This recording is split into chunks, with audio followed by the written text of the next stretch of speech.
we received our first very large grant from a big funder that was only excited about one part of our program. We were hugely excited about the funding, but we basically had no power.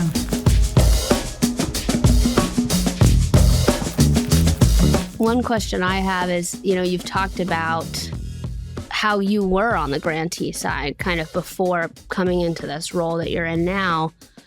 Is there something that you experienced that made you realize that oh, wow, we really need more of a trust-based system? What kind of led you into sort of being in this role, knowing kind of that there's a flaw in the system and Iconic has a unique position to address it? Absolutely. Gosh, and I remember this so well because my first job that I mentioned was through a initial small grant from DFID, the Department of International Development in the UK at the time, which was a small grant, but enabled us to hire a couple people, and it felt like $1 million at the time. And so I remember how important even these small grants are, and they can literally change the lives of, young systems catalysts, and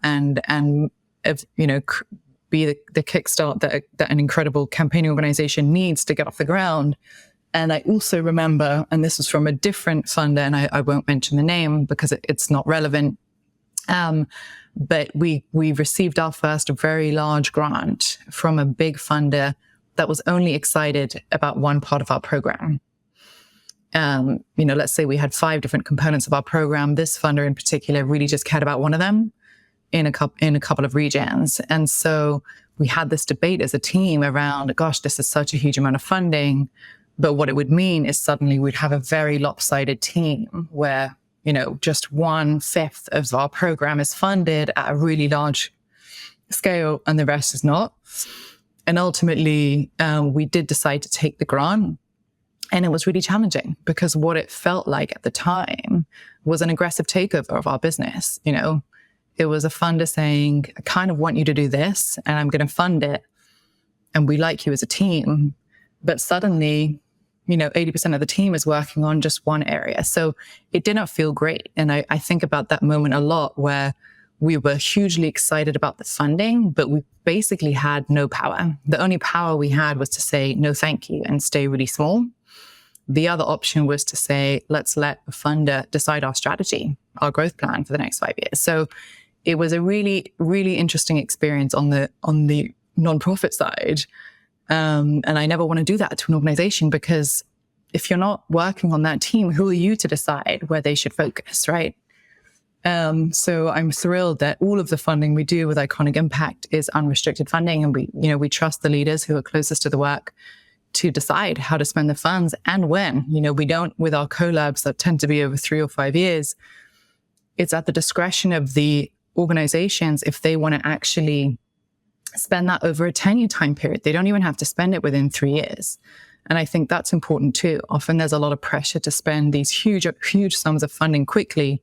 That may not be best for the business. Wow, that's a really powerful story. And I feel like it's one that I've heard similarly before with other grantees, right? It's not a unique situation. It really isn't, the greatest thing when I think that a lot of programs are funder dictated. A lot of people all the time, we all throw around this idea of collaboration. And I wonder if you have a story that really kind of highlights some of the work that Iconic has done that really puts systems change and system catalyst at front and center. Maybe it's with collabs. It's something of just sort of saying hey, because we put the right ingredients in, a system was starting to move and really has been moving in the right direction. I love that. And I'm happy to share an example, actually, one of our first collaborative efforts, which was a beautiful refugee resettlement award led by, and this is public so I can share, but Chris Larson and his wife, Lena Lamb. And we did this in partnership with Lever for Change. As you know, we love partnerships, and they're a wonderful partner of ours. We solicited hundreds of applications from all around the world for the best groups that were focused on refugee resettlement in particular. And one of the groups that ended up winning was a fully refugee-led coalition which made us so happy for lots of reasons. I mean, the first thing that happened during COVID is that all the foreign nonprofit leaders left, because it wasn't safe. And the only folks left on the ground in refugee camps were refugees themselves. And yet so little funding in the refugee space flows directly to refugee-led groups. And so we were able to award a $10 million award to this incredible coalition of purely refugee-led groups. And what we did, and this was in my first year at Iconic, is we hosted a wonderful call. We ended up with, I think, about 40 people on the call, funders who've never funded this space. And within an hour, we raised $24 million just from a Zoom. And it wasn't something we expected.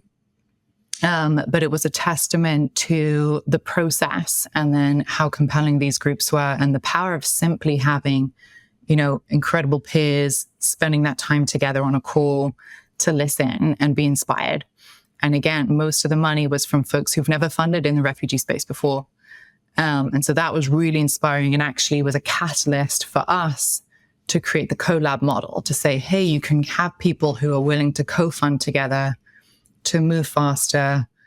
And one of the things we love the most about our model and where we're at today is that of that 600 million number of grants out the door, 70% of that is through co-funding. So it's through folks who, just said, I'm happy to just co-fund with this person. This strategy makes sense. Like, I'm not going to have to build it myself, but I'm happy to jump on.